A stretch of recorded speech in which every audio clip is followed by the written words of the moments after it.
Assalamu alaikum viewers, this is your host Zunira Malik and welcome you all in the only woman empowering series, and the name is Wonder Woman of Doha. Today, my Wonder Woman is a beautiful soul. She is exceptionally talented, certified professional makeup artist.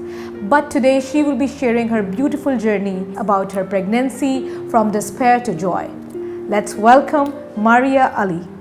Hi Maria, and firstly, thank you so much for accepting my invitation, and we are here doing it finally. Thank you for having me, Zanera.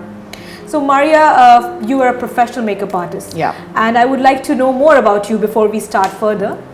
So I started off with my blog. I was not a professional makeup artist when I started, but people slowly started telling me to do their makeup for them, and I was just not comfortable doing that without actually having a certification. So then I got a certification, and along with my blog started doing freelance makeup, and now I'm here. Wow. So how is it going now, being a professional makeup artist? How do you feel? During COVID, it's kind of, I haven't been doing it at all. I don't feel safe doing it. I don't want to be that close to someone for their safety and for my own. And especially because I have a baby now, it's even more, scary to do that. Yeah, that's right. That's right.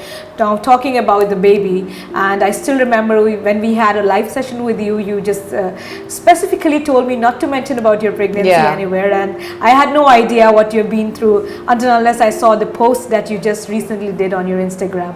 Honestly, I was so impressed, and that's the reason you are here, and that's the reason I wanted you to speak for others today. Thank you. So many people will relate to you, definitely. So I would like to start with the issue you had as a young girl, as a teenager after you get your first menstruation and endometriosis, So I didn't actually have it that young, but I did have PCOS when I was in university. Okay. So maybe in my second year of university, I found out I had PCOS. At that time, doctors kept saying, they just kind of found out by mistake, and they said that, everyone has it, it's okay, they didn't give me any treatment, they didn't give me any medication, anything of that sort. So I just kind of said, okay, everyone has it, it's not a big deal, and move on with my life.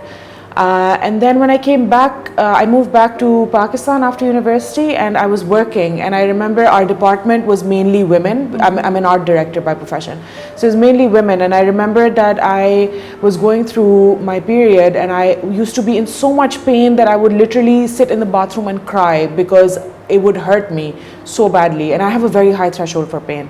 So I remember my executive creative director at that time, and my creative director said to me, they were like, this is not normal. It can be painful, it can be, you can get cramps, but what you're experiencing is not normal, you can't sit up. So you have to go get an ultrasound. So they kind of forced me to go do it. And then when I went for an ultrasound, I found out that I had a 13 centimeter cyst, and that it was possibly endometriosis. Oh my God. So I had to pretty much... And I believe there are forms of endometriosis, right? It's not always you have a cyst. It could be...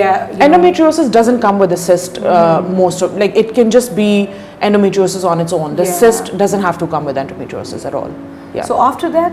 So then after that, I went to visit a doctor, and he told me that I had to go in for surgery because there was a risk that it could burst. So I had multiple cysts, multiple endometrial cysts on my right ovary and on my left ovary. So this large one was on my right side, which is the only one that they removed, because the problem with endometriosis is that it's basically the lining of your uterus that sheds. So that goes to the rest of your organs, that can stick, and it can make them stick. So the one on my left side was actually very close to my intestine. It was almost stuck to it, so they couldn't remove that. So they just removed the right one, and then took... The major symptoms are to have that severe pain during your periods. Yes, severe. That's the major symptoms. Not everyone has that either. It just depends. When mine was discovered, it was already stage 4 endometriosis. Oh my God. So I didn't know that it was not normal what I was going through. But a lot of people don't experience pain either, which is why it just goes undiagnosed. True. So you never realized that when you were young? No, I never did. Nobody ever talks about these things, right? And nobody ever tells you that this is something that you can go through, or what you're nobody even talked about periods, to be very often, and to be very honest, in Pakistan. These topics are, they're just not spoken about. Yeah, that is true. Yeah. So after that, let us speak about the IVF treatment that you went through, and how did all that started? When did you realize that you should be taking that treatment? I would love to know about that. Right. So like every couple, we did not want to conceive immediately right after getting married. Although a lot of the ultrasonographers and my doctors had told me, like even when I wasn't married, they were like the only solution to at least make endometriosis dormant for a while is to have a baby. Okay. So, but even then, like initially, we were so young, we didn't want to, we weren't settled, we didn't want to have a baby.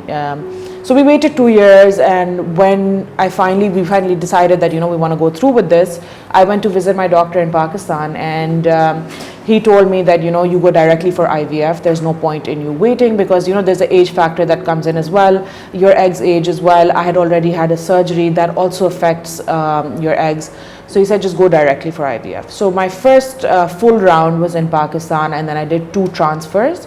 So a full round is they take out your eggs and then they fertilize them and then they put them back in, and then the frozen embryo transfer is they basically freeze the embryos after taking them out and fertilizing them, and then you can just get a transfer of just those eggs without having them removed all over again. Okay, for me this is all new to me because even I don't have that much of knowledge about this. Okay, so after that? So then after that, my rounds in Pakistan didn't really work, and I felt like the treatment was not specific to me or to any of the people there. Like for example, if someone had PCOS, if someone just had unexplained fertility or had endometriosis, they were all being treated exactly the same way, getting the exact same medication, and that didn't seem like it was, it made any sense. Okay. So a lot of people recommended Singapore and the doctor that I finally ended up with. So I ended up going there, and the treatment that they gave me there was very different. So every time I would, they would ask me, oh, so is this what they did in Pakistan with you? Every time they were doing something, and I would say, no, they did XYZ. They would just go into shock, and they would look at me like, what do you mean?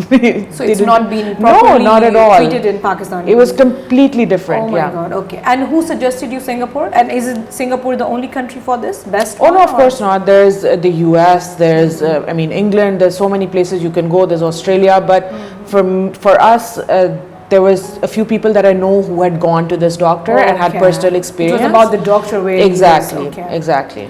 Okay, and I'm sure it is very expensive. It is very expensive. It is financially, emotionally, physically, just very taxing in every manner. Yeah, that is right. Yeah. That is right. Okay, so after all that, how many times you went through the whole process and then finally you got it successful? So in Singapore, again, I did 1 full round, and then I did a frozen embryo transfer, and that did not, I did 1 full round and they didn't transfer with that round. They waited and then they did a frozen transfer, because they say at times that the frozen transfer, their rates are a lot better. I did the frozen transfer and it did not work. So by that time I had done 3 or 4 rounds. And my doctor said that, okay, at this point, we should go in and see what the problem is, or if we can, go and put a camera inside and see if everything is okay. They look at your uterus and see if everything is fine. So when they went in, they saw a polyp, which is kind of like a little, I don't know, I could call it a bump. So it can kind of come in the way of conceiving. So they removed that, and then we did another round after that, and that's when I conceived. Okay. Yeah. So finally you did it after how many trials? Like one was unsuccessful, then there was the one, next one. Yeah, the next one, the one after that, yeah. Okay. That is still better, because there are girls who went through 2 to 3 times. And of course, there are people who've been doing it for 10 years. And still they are not successful. Exactly. So throughout all this, I'm sure it must be huge emotional resilience at the back, and how did you deal with all the societal pressure, and as a couple, how did you both deal with it? It was definitely not easy, especially I feel like people just take it upon themselves to constantly, people who don't know you will constantly ask you, oh, why haven't you had a child yet? Because we were married for 6 years by the time that I conceived. So that is normal actually on people. Let's not criticize people on that. Yeah, people constantly they would ask you, why haven't you conceived? Why aren't you having a baby?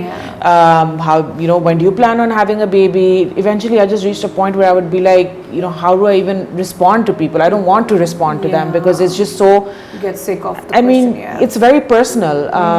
But at the same time, when I would meet people who were, for example, my age, or people who were just in a social setting, and just the conversation would come up, I would talk about it, because I feel like and every time I spoke about it, at least one woman sitting in front of me would say, oh, I have PCOS, or I have endometriosis, or I've had issues conceiving, you know.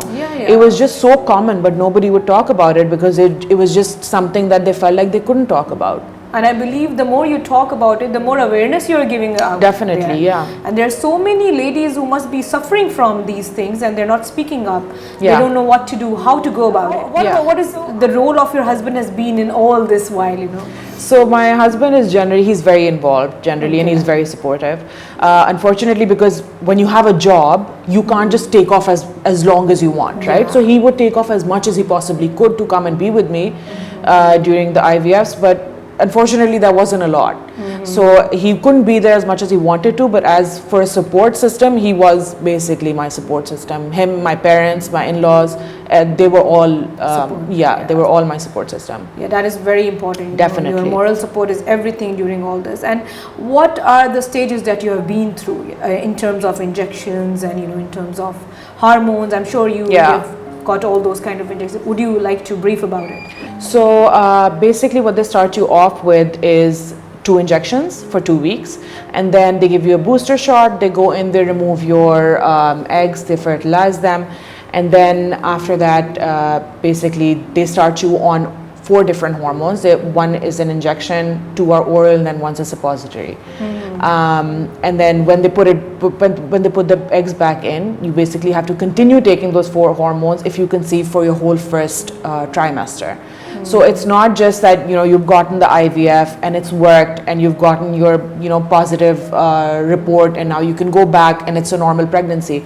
For the first 3 months of your pregnancy, you're still on all of those hormones, and that's very, again, you know, you don't feel like your body is yours. So it's very emotionally and physically exhausting. Yeah. I'm sure this must have affected your mental health as well. Definitely. And how you're dealing with all of this. I'm sure the mood swings and everything is involved in all this. Yeah, for sure. Okay.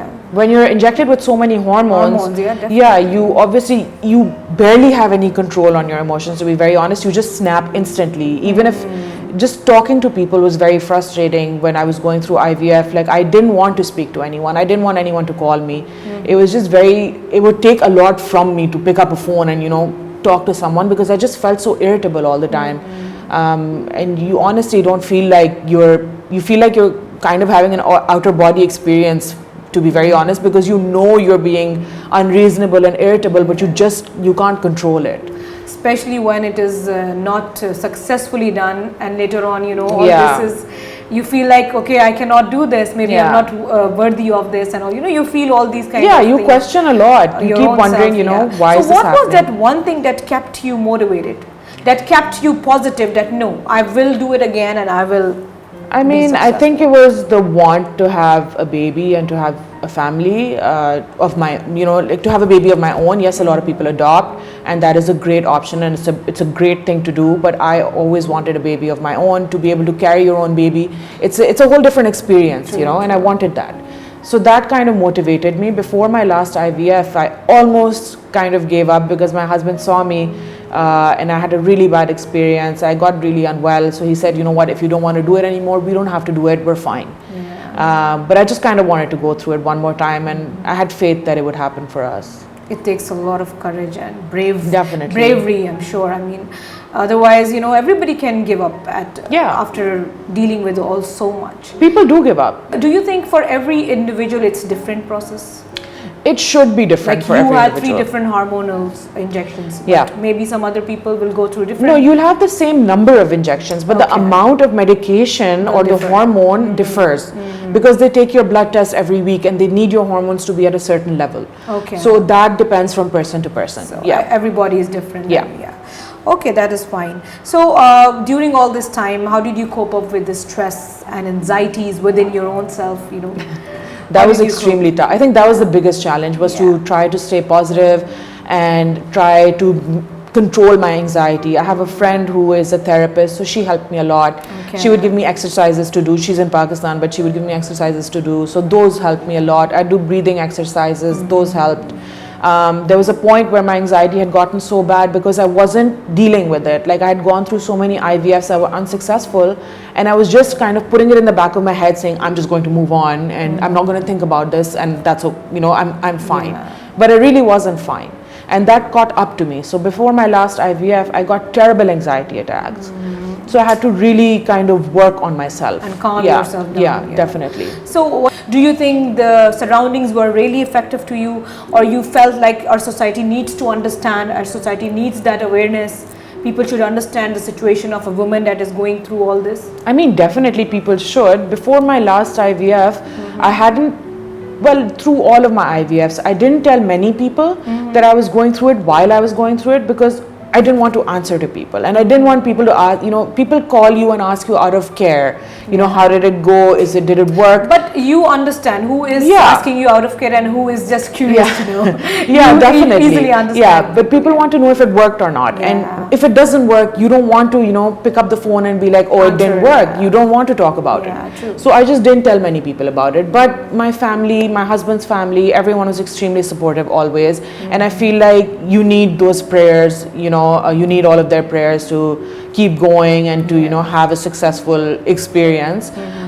So definitely, we thankfully had a very supportive environment. Okay, once you know that everything is back to normal and you're having a normal pregnancy procedure, is it like fine after certain months that you're dealing it very normally? So it's considered a high risk pregnancy, but for me, my doctor in Singapore kept telling me to go on with my normal life. He said, do whatever you do normally, but just don't overexert yourself. So if you're in a mall, you're walking around, that's fine, but if you get tired, sit down, have some water and relax. I think that's with normal pregnancies as well. But over here, they kind of consider it a high risk pregnancy, which is why they don't wait till you go into labor, they just go for a C-section. Okay. Yeah. So you went through a C-section. I went through a C-section. So tell me, after you finally had your baby in your arms, how did it felt?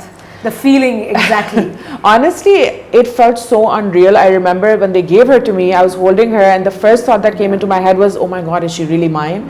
And the first time I saw my husband, I was like, is she really mine? And he was like, I can't believe she's actually ours. Like, both of us were just in disbelief that, this little thing is ours. And you had a hard time due to COVID because family was not around. Yeah, that was, I think, the toughest, because our parents couldn't be here. We were first-time parents. I mean, yes. After such prayers and such hard work. Exactly. Yeah. You went through all this. Yeah. So it's very precious baby, I'm sure. She is. Okay. Then after that, Maria, what are the side effects? Do you think that still it's there, you need to be careful for certain things, and what are the side effects over your body? So basically your body goes through a lot, and especially getting hormones, those hormones stay in your body for up to like 18 months. So first, the biggest thing for me was weight gain. So after every IVF cycle of mine, I gained 10 kilos every single time, which is a lot of weight. And that is basically bloating. So your body just expands in every way. And you just constantly feel like you have water under your skin. So something small like my rings wouldn't fit me. One day would fit me, one day wouldn't. Majority of my clothes wouldn't fit me. I would just feel like very uncomfortable. Sitting on the floor was uncomfortable because my legs would feel swollen, and you just feel like, there's water underneath your skin, and if you put too much pressure, it'll just burst. But it will come back to normal by the time? It does, but it takes a while. So on top of, for example, my last IVF, on top of my 10 kilos that I had gained because of the hormones, I gained my pregnancy weight. So for those 10 kilos to go down, for example, it would take about a year to 18 months, and because that weight is also very difficult to lose.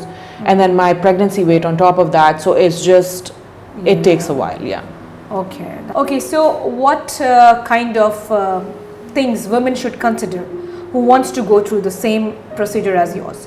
What advice would you like to give them, and what are the things they need to keep in mind before going through this? A lot of women messaged me when I put up my posts, and a lot of, it was a shocking amount of women, and women that I even knew who said, we have gone through this, or we are going through this. I came to know so many women through your post that they were, when they wrote it under it, that I had the similar problem. I had my babies through this. Yeah. So it was actually very shocking, and a lot of people who were going through it would obviously ask, what advice would you give? And my number one advice is, you need to be in a positive space. You need to be mentally in a good place. It's very difficult. It's easier said than done, but the one thing that I always say is do one thing a day that makes you happy, at least. Even if it's, for me, it was going to Starbucks and getting a coffee, or going to Sephora and trying on makeup or buying makeup. So I would do that religiously every single day.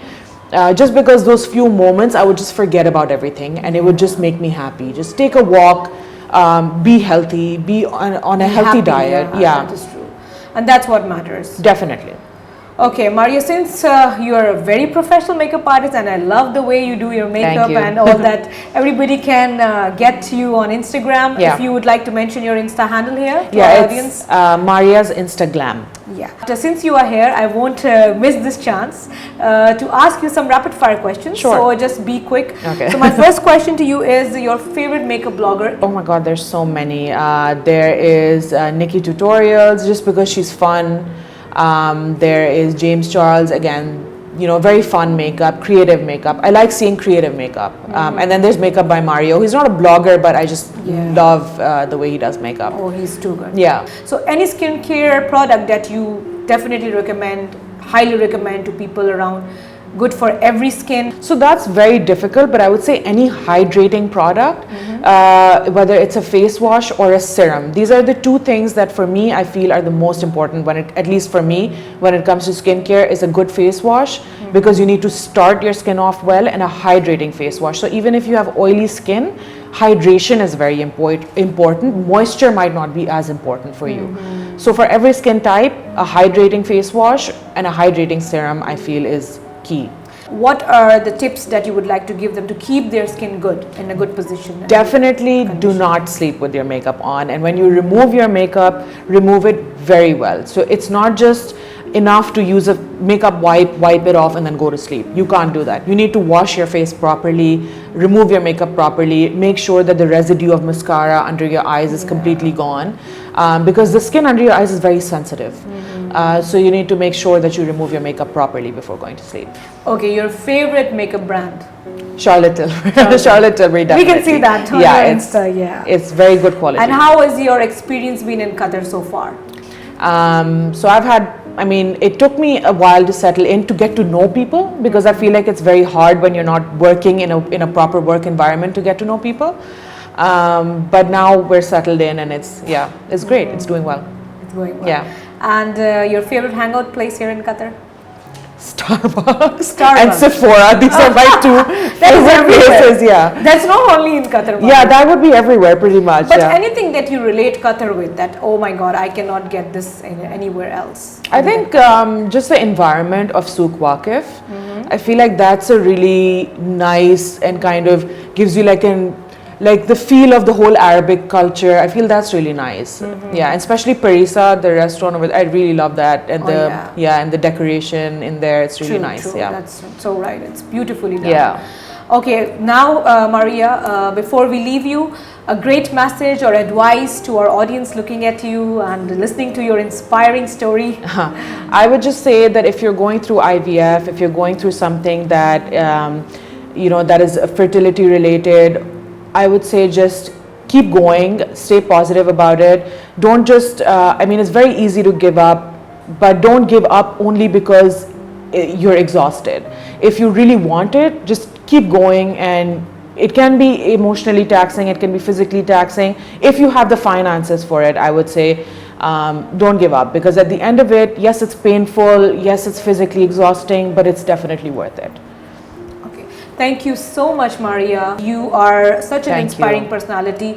Wish you all the best, and your baby all the best of health and happiness.